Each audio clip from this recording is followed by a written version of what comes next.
안녕하십니까. 이집트에서 강약까지 두 번째 과인 모세를 부르심을 함께 보도록 하겠습니다. 자, 출애굽기 3장 1절부터 15절까지를 중심적으로 볼 것인데요. 2장도 봅니다. 2장에서 모세의 젊은 시절, 어린 시절들을 볼 겁니다. 3장 14절에 하나님께서 모세에게 이르시되 나는 스스로 있는 자이니라, 또 이르시되 너는 이스라엘 자손에게 이같이 이르기를 스스로 있는 자가 너희를 보내셨다 하라라고 하고 있죠. 나는 스스로 있는 자다라고 하는 말은 여호와 야훼라고 하는 말과 같은 의미라고 볼 수가 있습니다. 그 의미가 스스로 계시는 하나님을 의미하는 것이죠. 그 하나님께서 지금 이 모세를 부르시고 있는 장면, 모세에게 사명을 주시는 장면. 중요한 것은 언제 하나님께서 모세를 부르시고 언제 쓰시는가, 또 우리를 언제 사용하시겠는가라고 하는 그 기다림의 시간에 대해서 한번 보도록 하겠습니다. 아이스 브레이크입니다. 이름을 불러주었을 때, 꽃이라고 하는 시가 있죠. 김춘수의 아주 유명한 시입니다. 내가 그의 이름을 불러주기 전에는 그는 다만 하나의 몸짓에 지나지 않았다. 내가 그의 이름을 불러주었을 때 그는 나에게로 와서 꽃이 되었다. 예, 중요하죠. 그냥 아무런 의미가 없을 수 있지만은 내가 너를 꽃이라 했을 때 그가 꽃이 되는 것이죠. 그를 부를 때, 그의 존재를 인식했을 때 그것이 꽃으로서의 가치가 있게 된다는 것이죠. 마찬가지로 내가 그의 이름을 불러준 것처럼 나의 이 빛깔과 향기에 알맞는 누가 나의 이름을 불러다오. 예. 나의 존재, 나의 의미를 누군가 알아준다면 그에게로 가서 나도 그의 꽃이 되고 싶다. 우리들은 모두 무엇이 되고 싶다. 어떤 존재, 가치 있는 존재가 되고 싶다라고 하는 실존주의적인 시라고 고등학교 때 배웠던 기억이 납니다. 너는 나에게, 나는 너에게 잊혀지지 않는 하나의 의미가 되고 싶다라고 하는 것이죠. 김춘수가 꽃을 보았을 때 그것을 불러주고 그것이 가치가 있는 존재가 되었듯이 지금 나는 하나님이 나의 이름을 불러주실 때 어떤 존재가 되겠는가. 하나님께서 성수야라고 부르신다면은 나는 무엇이 되고 싶다. 나는 하나님께서 귀하게 쓰시는 그냥 하나님의 자녀가 되고 싶다. 왜냐하면 다른 어떤 직책이나 나의 신분보다 더 중요한 것은 하나님과의 관계이기 때문이다 라고 이렇게 얘기할 겁니다. 선생님들도 한번 선생님들 나름대로의 이것을 나는 무엇이 되고 싶다고 꼭 필요한 게 뭐냐면은 왜냐하면이라고 하는 것들을 꼭 해주십시오. 왜냐하면 예. 선생님들이 먼저 해주시고요. 그리고 학생들에게도 한번 이렇게 한번 해보자라고 한번 시간을 보내보시면 좋을 것 같아요. 좋은 답을 하는 친구에게는 맛있는 과자 선물을 주셔도 됩니다. 제 오른쪽에 보면 다 써 있어요. 이유가 뭘까요? 제가 한번 먼저 녹음을 했는데 잘못 녹음이 돼가지고 다시 하는 겁니다. 예. 그래서 빨리 하도록 하겠습니다. 추적 모세. 여기는 모세의 광야에서 부르심 받기까지의 가정을 말할 겁니다. 왜 하나님께서 이렇게 하셨는가? 하나님의 부르심과 그리고 연단, 훈련, 무엇을 훈련하시기 위해 이 40년이라는 시간을 보내셨는가라는 것이죠. 예, 한번 보겠습니다. 여기 그림이 4개가 있습니다. 순서를 말하는 것이고요. 거기에 이것을 대입하는 것인데 여기가 이제 2장 7절, 8절, 11절, 12절, 15절, 31절 되기 때문에 여기 순서가 1, 2, 3, 4 그들의 대입이 되겠죠.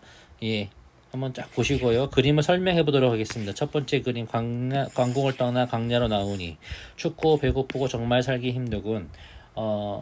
여기 4번째 그림과 같습니다. 2번이라 되어 있는데요. 이 정도면 아무도 모르겠지. 죽었어요. 누구를 죽였습니까? 자기 동족을 괴롭힌 이집트 사람을 죽였어요. 왜?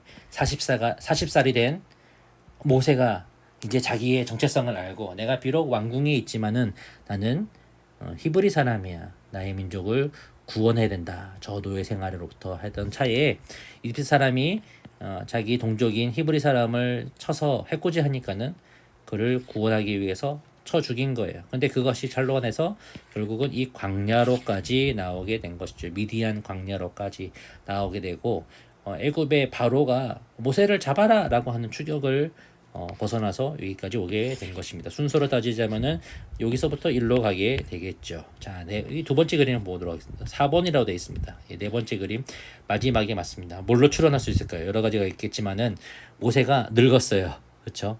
수염도 많이 났고요. 세월이 지났다는 거예요. 어느 정도 세월이 지났느냐? 40년의 시간이 지났다. 불타는 떨개나무에 하나님께서 나타나셨습니다. 그래서 모세야 모세야 부르시고 그에게 말씀하시기를 네 발에서 신을 벗어라 라고 하십니다. 신을 벗는다라고 하는 것은 자기의 고집과 자기의 비전과 자기의 여러 가지 의지들을 다 버리고 하나님의 뜻에 순종하겠다라고 하는 의미가 될 수가 있겠죠. 이때 하나님의 부르심을 받은 모세. 자, 세 번째 그림을 볼까요? 귀여운 사내 아기로구나. 애굽의 바로의 딸이 이 물에 빠진 모세를 발견합니다. 갈대 바구니에 있는 아기를 발견하고 마침 이 아기가 잘 어찌 되는가 보고 있었던 누구죠? 미리암이 모세의 누나인 미리암이 봤습니다. 히브리 유모를 구해드릴까요? 히브리 아기니까 히브리 유모, 아이에게 젖을 먹일 수 있는 애를 엄마를 구해드릴까요? 근데 유모가 아니라 진짜 엄마죠. 그 엄마는 바로 모세의 엄마인 요게벳입니다. 자, 이를 통해서 왕궁에서 자랍니다. 모세가 자라서 왕궁식 교육을 받지만은 엄마를 통해 그의 누이를 통해 나는 히브리 사람이구나, 하나님의 백성이구나 하는 것을 알게 되고요. 그렇습니다. 자. 이 좋았던 시절 아닙니까? 왕궁에서. 하지만 자기의 사명을 깨닫고 그러나 쫓겨나가고 오랜 시간이 지나서 하나님의 부르심을 받기까지 왜 이렇게 오랜 시간 40년 그리고 이 40년 80년의 시간이 필요했을까 라는 것이죠. 이걸 한번 생각해보고 넘어가면 좋을 것 같습니다. 내가 생각하는 모세에게 있어서 가장 행복했던 시절과 불행했던 시절을 이야기해보세요. 가장 행복했던 시절이라고 말하자면은 저는 이 3번과 4번 사이의 시절이 가장 행복했을 것 같아요. 외로운, 정말 춥고 배고프고 정말 살기 힘든 이 광야에서 이드로의 딸을 만나고 십보라라고 하는 딸을 만나서 결혼하고 장인의 양도 치면서 어떻게 보면은 나름대로 행복한 시절, 아들도 낳고 양도 치고 하는 그런 유유자적한 시절을 보낸 그 시절이 가장 어떻게 보면은 여유롭지 않았을까라는 생각이 듭니다. 그러다 하나님의 부르심을 받죠. 하나님의 부르심을 받고는 40년 동안 힘든 생활을 합니다. 사람들에게 불평을 받기도 하고 공격을 당하기도 하고 하나님께 꾸지람을 책망을 듣기도 하는 어떤 그런 시간이었지만은 그러나 또 그런 사명을 가지고 부르심을 받아 생활하는 것도 행복한 생활일 수 있겠다라는 생각이 듭니다. 가장 어려웠을 때는 이때겠죠. 이때 왕궁의 생활에서 자신의 아이덴티티 정체성을 발견하고 그런 민족에 대한 부담감을 느꼈을 경우, 나에게 어떤 부담감이 있는데 하나님에 대한 것이라기보다는 자기 어떤 나름대로 자기의 그리고 죽이고 쫓겨다니는 이 시절이 가장 힘들지 않았을까. 가장 행복했던 시절은 그렇고 가장 불행했던 시절은 그럴 것이라 생각합니다. 이게 답은 없습니다. 여러분들 선생님 애들과 함께 한번 들어보시고 답은 여기는 있지만 여기는 의견을 청취하는 그런 것입니다. 자, 하나님의 부르심으로 한번 가보도록 하겠습니다. 하나님의 부르심. 한번 두 개를 비교해 봐야 됩니다.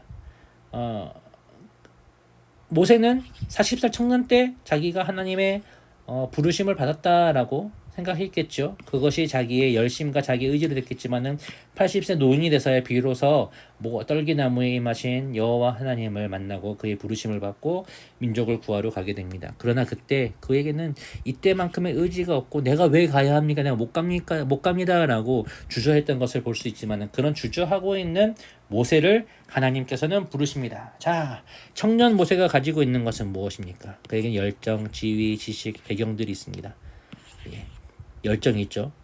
내 민족을 구해야 되겠다. 지위가 있습니다. 왕실의 사람이 되었습니다. 왕자입니다. 지식이 있습니다. 많은 애굽의 여러 가지 지식들, 그 당시에 최첨단의 지식들을 배웠습니다. 수학과 무술과 여러 가지 것들을 문학을 배웠을 것입니다. 배경도 있습니다. 그러나 그 청년 모세가 가지 못한 것은 순종하는 마음, 겸손한 마음들 다 내려놓고 자기의 것들을 의지하는 것이 아닌 하나님만 의지하는 마음은 부족했다는 것이 바로 이 청년 모세의 모습이었죠. 40년이 지나서 80세 노인이 된 이 모세가 가지고 있는 것은 무엇입니까? 겸손한 마음, 순종하는 마음. 나는 아무것도 할 수가 없습니다 라고 하는 그런 것을 그가 가지고 있대. 그에게는 열정과 의지와 가족 과거에 있었던 권력, 배경, 지위 같은 것들은 없습니다. 그때 하나님께서 말합니다. 네 발에서 신을 벗어라. 너의 의지와 지식과 경험과 열정과 비전, 네가 비전 가지고 있는 하나님의 비전이 아닌 네 비전, 그것으로 할 수 있는 것이 아니다라는 것들을 분명히 보여주시며 나와 함께 가자. 내가 너와 함께 있으리라. 내가 너의 입에 내 말을 주리라 라고 하면서 그리고 그렇게 해서 너가 이스라엘 민족들을 그 땅에서 구원하여 낼 것이다 라고 말합니다. 내가 만약 이스라엘 지도자를 세운다면 어떤 시기에 모세를 세울까요? 청년 모세도 중요하고 노인 모세도 중요합니다. 청년에게는 아까 말씀드렸다시피 열정이 있다고 했습니다.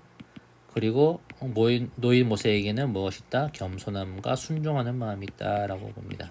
자, 둘 다 있으면 좋겠죠. 열정도 있고 순종도 있으면 좋겠지만은 사실 열정도 있고 순종도 같이 겸하고 있는 사람이 더 좋지 않은 경우가 많습니다. 왜냐하면은 하나님의 명령보다는 나의 열정과 나의 어떤 그런 뜻이 더 중요하다고 생각할 수 있기 때문에 그 열정을 가지고 일을 그르칠 수가 있는 것입니다. 군인도 마찬가지입니다. 군인에게 열정이 필요합니다. 적군을 삶아 먹겠다라고 하는 깨부수겠다라고 하는 열정도 중요하지만은 그러나 내가 작전까지 내가 행하고 내 마음대로 하겠다라고 하는 그런 잘못된 열정이 있다는 건 잘못된 것이죠. 순종하는 마음이 있으면은 자기 열정은 없지만은 순종하고 그리고 그 열정의 빈 자리에다가 순종의 것들을 채워넣는다면 복종하는 마음들 세워둔다면 그것은 진짜 죽음을 무릅쓰고 작전을 수행해내고 난 많은 명령을 수행하는 참된 군인의 모습이라 할 수가 있을 것입니다. 마찬가지로 이스라엘의 지도자도 하나님의 종입니다. 하나님의 종으로서 세우신 그 모세나 다윗이나 자신의 열정이 아닌 하나님의 뜻에 순종하는 자, 목자이신 하나님이 양과 같은 나를 세워주셔서 이렇게 나한테 말씀해 주시고 나는 그 뜻에 순종한다라고 하는 마음이 필요하죠. 그렇기 때문에 하나님께서 노인 모세를 선택한 이유는 겸손이 있었고 교만한 자기 의지 그런 마음이 없었기 때문에 그것을 알기까지 40년이라고 하는 시간이 필요했다는 것입니다. 자, 넘어가겠습니다. 모세가 준비된 것과 나의 삶을 한번 비교해 보는 것입니다. 모세에게 세 가지로 볼까요? 믿음 교육, 민족에 대한 교육이 있었습니다. 하나님이 우리의 참되고 유일하신 하나님이 우리 야곱의 자손들을 이끄셨다. 너는 야곱의 자손이다. 너는 이스라엘 사람이다. 라고 하는 것들을 모세가 배웠어요. 그리고 애굽에서 모세가 애굽의 모든 학문을 배웠습니다. 왕실에 있으면서 그가 왕자로서 다른 사람들보다 더 많은 것들 문학과 수학과 과학과 여러 가지 전술이라든지 그런 것들을 배워서 참 좋은 왕자가 될 수가 있었지만은 그러나 광야에서 겸손한 삶을 배울 수가 있었습니다. 저의 경우를 한번 볼게요. 저는 부모님에게 그리고 주일학교에서 신앙교육을 배웠다고 볼 수가 있습니다. 특히 어머니, 아버지에게 많은 것들을 그런 유산이 있다라고 저는 믿습니다. 사실 이 부모님과 주일학교 무엇이 더 중요한가라고 봤을 때 부모님이라고 생각을 합니다. 부모님께서 주는 그런 좋은 부모가 돼야 되고요, 우리 학생들이요. 그리고 그 좋은 부모들이 자녀들에게 믿음의 교육을 하고 그리고 주일학교에서 그것을 더하는 것, 부차적으로 더하는 것이다라고 저는 생각을 합니다. 오늘 그것이 좀 반대가 되고 있기 때문에 참 안타깝죠. 자, 두 번째입니다. 학문을 배웠듯이 우리도 실력을 쌓아야 됩니다. 초중고, 대학교, 신대원에서 초중고 다닐 때에 기초적인 학문을 배우고 대학교에서 저는 어학을 배웠고요. 신대원에서 그것들을 바탕으로 해서 신학을 배워서 지금 목사의 자리에 이를 수가 있었습니다.